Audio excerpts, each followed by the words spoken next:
And welcome back to Fast Money. We are following a developing story out of the NFL. The league postponing a game for the first time due to a COVID outbreak. Let's get out of Contessa Brewer with the details. Contessa. There we go.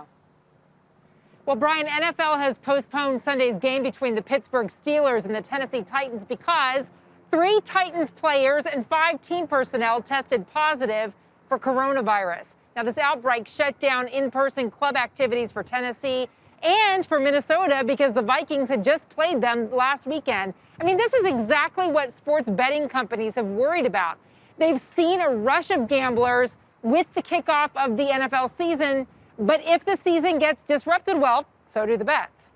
It took its toll on sports betting stocks yesterday, although they rebounded somewhat today. Penn stock up almost 5% today. It disclosed that its Barstool Sportsbook handle is up 14% week over week. They just launched that. DraftKings up 5.5% today, almost 11% week to date.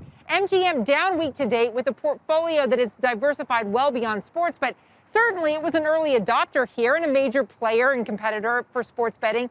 And then Caesars down almost 2% week to date, but it had offered up more than 30 million new shares to raise money for a $3.7 billion bet to acquire UK sports betting company William Hill. Tomorrow, I will talk with Caesars CEO Tom Reeg about the William Hill acquisition. You can catch that exclusively on Squawk on the Street. That's at 10:30 Eastern Time. And look, Brian, remember, William Hill operates Caesars Sportsbooks nationwide and others around the country. These companies are investing so much money to stake out their territory in sports betting. They know that if COVID forces sports into a timeout, they know what happens. All right, but Contessa, it's unfortunate, listen, that this happened, but it sounds like they're going to play the game maybe Monday or Tuesday. Let's talk about some of the tools that are out there. I use Clear, which is the security thing at the airport. Of course, back when you were traveling, I understand the NHL used that. MGM might be set to roll this out. How do we use like biometric screening devices for COVID? I'm trying to figure out the connection. So look, here's the thing. You've got Clear that already knows how to use your biometrics for airport safety, right? They do the same thing for your health safety. You would go in, you would take a rapid test. MGM says that they've developed this rapid test they can give people and get a result back in 20 minutes. You upload a health pass. You go through the Clear kiosks that check your temperature. And this is a system-wide monitoring device. The way it was described to me is sort of a digital vaccine before a vaccine can come into play. We know that it worked successfully for the NHL when they were doing the Stanley Cup and they're in their bubble up in Canada. We know the NBA used some of these biometric tools to keep their players and the staff safe during the season. So let's see how much it gets implemented in other sports and other arenas where you have to have that close physical contact. And certainly to get people back into stadiums, that kind of thing is going to be necessary.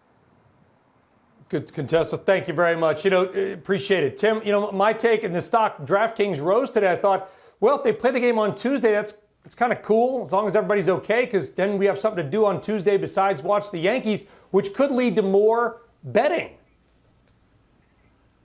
Look, the bottom line, Brian, here is we happen to have this bizarre, extraordinary, amazing confluence of every major sporting league and event having taken place from August through the end of November. But even if that was all wiped out, the message here is that whether you're DraftKings or Caesars, and Caesars with this William Hill acquisition essentially really going for pole position, I think, in terms of online sports betting and their entire positioning, tells you the size of the addressable market, tells you where the country's going in terms of legislation, tells you where the mindset is, and tells you ultimately where the interactivity between viewing sports and watching TV are coming together all in the same time. This is a massive moment for media companies. It's a massive moment for the casinos and those that actually are trying to leverage an old business model into a new one. And again, bravo for Caesars, who's been out in front on this, and DraftKings. Again, the fact that you get the headlines today out of the NFL and these stocks are moving higher tells you the size of the addressable market is a discounted process back for investors to say, this is what I can pay today for tomorrow.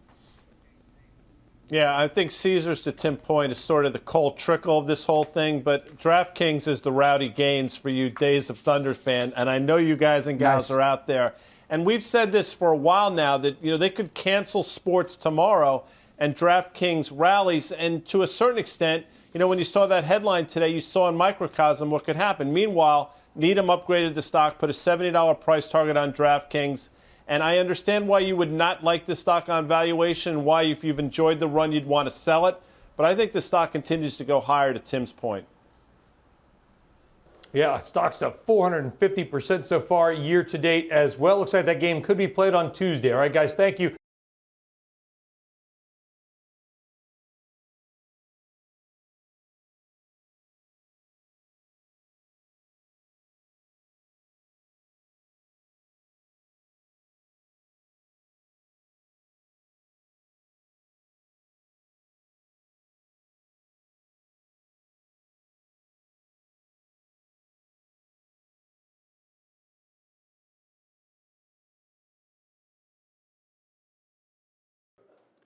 Shepard Smith here. Thanks for watching CNBC on YouTube.